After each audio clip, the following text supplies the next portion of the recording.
Hello and welcome once again to this Red Gaming Tech video. Myself, Marta, where as always I'm here with the latest news from the tech world in the last 24 or so hours. To kind of counterpoint yesterday's very AMD focused video, today we have quite a bit of Intel news for you today, the first of which is some very interesting listings for Intel Xe. So this listing on GFX Bench was spotted by Komachi on Twitter, so thank you very much to them. Their name you should be very familiar with by this point.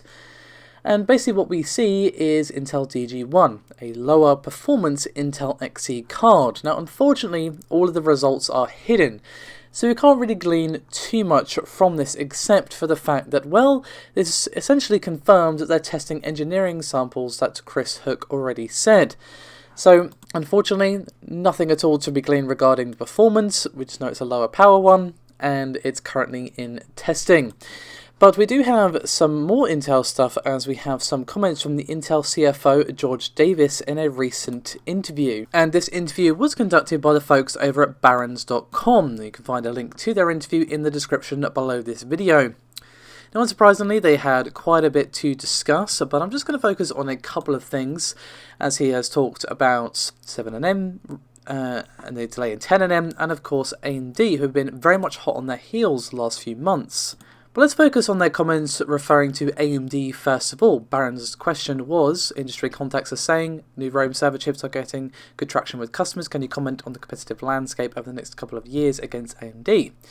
And he said, quote, "We said we expect to have heightened competition over the next 18 to 24 months, and our outlook reflects that. Our view on the nature of that competition and impact hasn't really changed since we gave our longer term forecast in May." So essentially, yes, obviously they're aware, they're not ignoring AMD by any chance, but they are definitely just not, they're not panicking, I guess is what you can say from this. You know, they are still sticking with what they predicted in May. They're very aware of what AMD are up to, they're very aware of the competition they're going to bring, and obviously they know they're going to have to bring their A game in order to not lose more market share and so on and so forth. So let's move on to his comments regarding both 10nm and 7nm, which was in response to a question regarding Intel's gross margin. And he said, quote, "We're still keenly focused on gross margin, everything from capital efficiency to the way we're designing our products. What we've said though, the delay in 10nm means that we're going to get a little bit disadvantage on unit costs for a period of time. We actually gave guidance for gross margin out in 2021 to help people understand. 2023 is the period where they're ultimately guiding when we're going to see very strong revenue growth and margin expansion. We've got to get through this period where we have 10nm being a little bit late, as we're not to optimize on a node that we're on. But by then we're moving to a 2 to 2.5 cadence on the next node, so we're pulling in the spending on 7nm, which will start up in the second half of 2021 because we think it's the right thing to do competitively. So we're making the investment now that makes us a little less efficient, that's reflected in gross margin."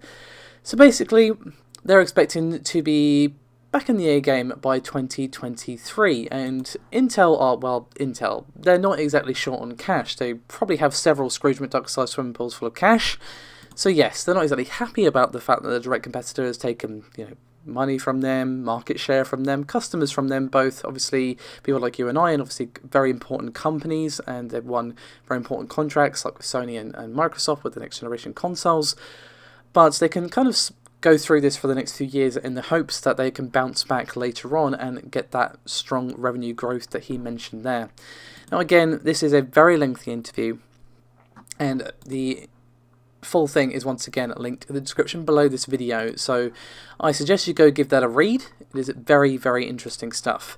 So let's move on now to something regarding both AMD and Intel regarding EPYC. So what we have is some very interesting information that was revealed by Netflix's data center engineering team. This was revealed by their senior software engineer Drew Gallatin at the EuroBSDCon 2019 conference, and this was helpfully spotted and posted by Phoronix.com. So basically Netflix had the goal of very much increasing their encrypted video bandwidth to 200 Gbps, and they have basically combined Intel and AMD powered servers, and basically EPYC has actually surpassed dual socket Intel Xeon in server optimization.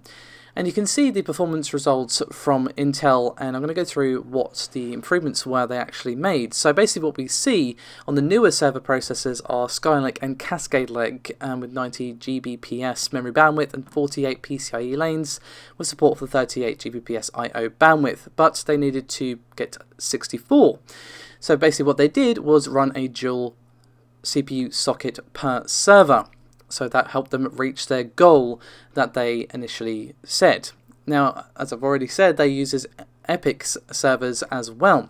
Now, they did start out slower than their Intel counterparts, but once the Netflix guys basically put their thinking caps on and got all the optimizations in check, the single socket EPYC server was able to catch up and even slightly surpass the dual socket Xeon server, and resulted in a tripling of its performance from 68 Gbps to 194.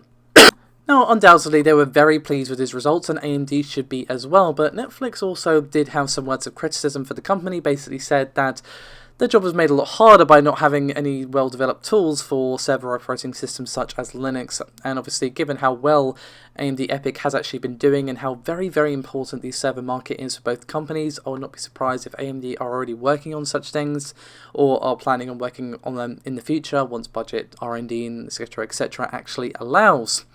But still, you can read more over at Phoronix.com, but this is still really interesting stuff. And again, it is a slight surpassment of Xeon, but it is still impressive to see a single socket EPYC surpass a dual socket Xeon processor in this particular instance. Of course, this is just regarding video encryption and video data.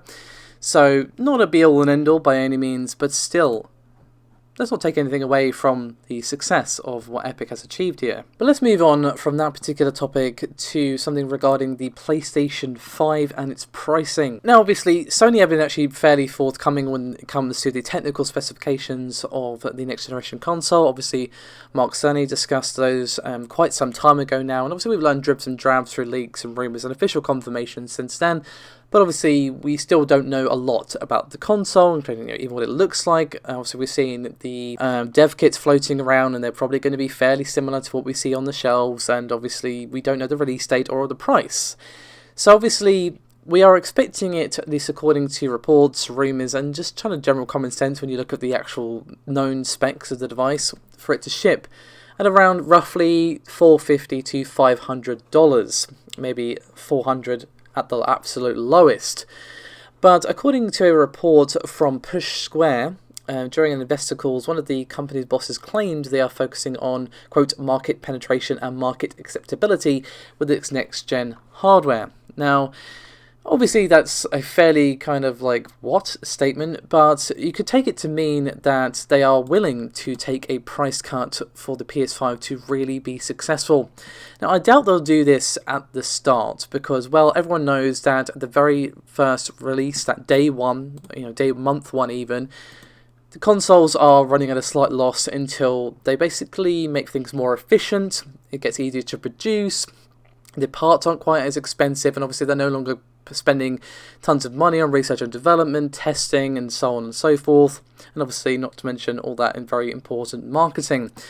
So obviously it takes a while for consoles to actually get in the black in terms of profits for the company, so I wouldn't be surprised to see Sony cut the price later on down the line, but to take an initial price cut at launch, potentially, I mean, it's not outside the realms of possibility by any means. Say for example that Sony had someone who was a spy for the inside. It seems very dramatic when you're talking about consoles, but someone who was over at Microsoft feeding them information, and they learned that the price tag of the Scarlett was, I don't know, $500, $550, just to throw a number completely out of thin air. And they decided, oh, okay, our console is priced at $500, so we could really push the price angle if we lowered it to even say $450. That would not be outside the realms of possibility for Sony to consider, and obviously the same goes for Microsoft as well. The question is, would they do it? Potentially, but to be honest, given the specs of the device, I don't see we're going to see much below the price tag of $400 and $500, but we've even seen the numbers $600 thrown around. Personally, I think that's going to be too expensive. Obviously, the PS3, one of the reasons I feel it didn't do so well as the fact that obviously it was very difficult to develop for, and all of that, is the high price tag. I mean, at the time the console came out, I know I was a student, and I was a Sony gal up until that point, and I went with Xbox simply because it was much more affordable, and the games I wanted to play were all on that console anyway. So obviously when you're talking about hardcore Sony console players, they're obviously going to be happy to pay the price as long as it's not too exorbitant. Obviously if Sony said that'll be $1,000, they probably would raise a question mark. But to get more people over, say people over from Xbox, people from PC, people from the Switch even, they'll have to go to get the price tag just right. I would say 400 would be the absolute lowest they could go, to be honest. I think that's a touch low, given that we know this machine is not going to be a slouch. But I'd love to see your thoughts in the comments below as to the pricing. What would you expect Sony to see? Would you expect them to cut the price to in order to get that all-important first impact, to attract more fans? Obviously, the PS4 is an absolute tear, and they would obviously not say no to that happening again. But let me know your thoughts, guys. What sort of price tag do you think we should expect for this console? But thank you again for watching. I'll see you next time.